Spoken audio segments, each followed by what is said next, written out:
சிவாலயத்திற்கு போகிறோம், சிவனை வழிபடுறோம். அவர்கிட்ட ஏதாச்சும் கேட்கணும்னு தோணுதா உங்களுக்கு? அவர்கிட்ட ஏன் முதல்ல கேட்கணும்?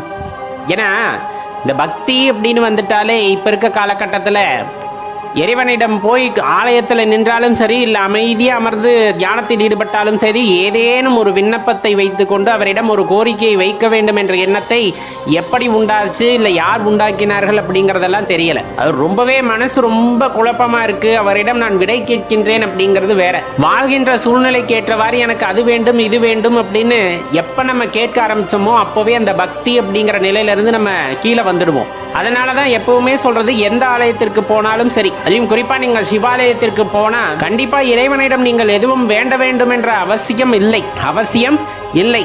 வேண்டத்தக்கதறிவோய் நீ, வேண்டும் வரும் தருவோய் நீ அப்படின்ட்டு சொல்லுவாங்க.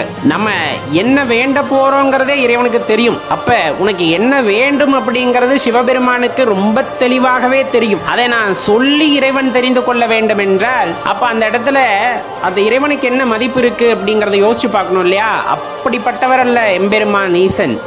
சர்வேஸ்வரன், சகலமும் உணர்ந்தவர். இந்த பிரபஞ்சத்திலே இருக்கக்கூடிய எல்லா உயிர்களுக்கு தேவையானவற்றை உணர்ந்தவர்.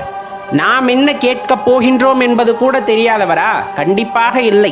அதனினும் தாண்டி நமக்கு என்ன வேண்டுமோ, நமக்கு எது நல்லதோ, நமக்கு எதை கொடுத்தால் நல்லதாக நாம் பயன்படுத்துவோமோ, நாம் நன்றாக இருப்போமோ அதை பார்த்து கொடுப்பவர் எம்பெருமான் ஈசன். அப்படி பார்த்து கொடுப்பதிலே எது சிறந்ததோ அதைத்தான் அவர் நமக்கு கொடுக்கின்றார். சரி, அப்படி கொடுக்கறதுல நிறைய துன்பமாக இருக்கிறதே, நிறைய கஷ்டங்கள் வருகிறதே அப்படிங்கிற அந்த கேள்வியும் பின்தொடர்ந்து தான் வரும். கண்டிப்பாக எல்லா இடத்திலும் மேடு பள்ளமே இல்லாமல் ஒரே சீராக ஒரு இடம் செல்கிறது என்றால் அது ஒரு இடத்துல கட்டுப்பாடு இல்லாத பகுதியாக சென்றுவிடும். ஒரு இடத்துல மேடும் பள்ளமா இருக்குன்னா நம்ம நிதானிச்சு போக ஆரம்பிப்போம். வாழ்க்கையில எல்லா மேடு பள்ளங்களும் வரத்தான் செய்யும், இன்பம் துன்பம் வரத்தான் செய்யும். அப்படி வரும்போது தான் அந்த உயிரானது பக்குவப்படும். உயிர் எதற்கு பக்குவப்பட வேண்டும்? ஏன்னா இன்ப துன்பம் என்று இரண்டு வேறு பகுதிகள் உள்ளன. அந்த இரண்டையும் ஒரே நோக்கில் பார்க்கக்கூடிய ஆற்றல் ஒருவனுக்கு வருகிறது அப்படிங்கும் போதுதான் அந்த மனமானது பக்குவ நிலையை நோக்கி பயணிக்க ஆரம்பிக்கும். பக்குவம் என்பதை அடைவதற்கு பல ஆண்டுகள் ஆனாலும் அந்த பக்குவம் என்று ஒன்று உண்டு. அதனை நோக்கி நாம் பயணிக்க ஆரம்பிக்கும் போதே வாழ்க்கையோட அந்த உன்னதமான அர்த்தமானது நிறைவேற ஆரம்பிக்கின்றது. அதனால்தான் ஆங்காங்கே மேடுகளும் பள்ளங்களும் நம் வாழ்க்கையிலே ஏற்படுகின்றது.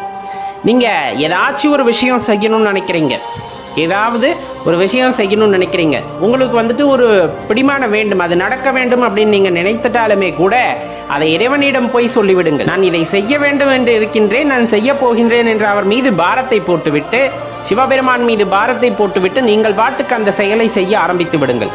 ஏனால் அது அவர் வழிகாட்டியது.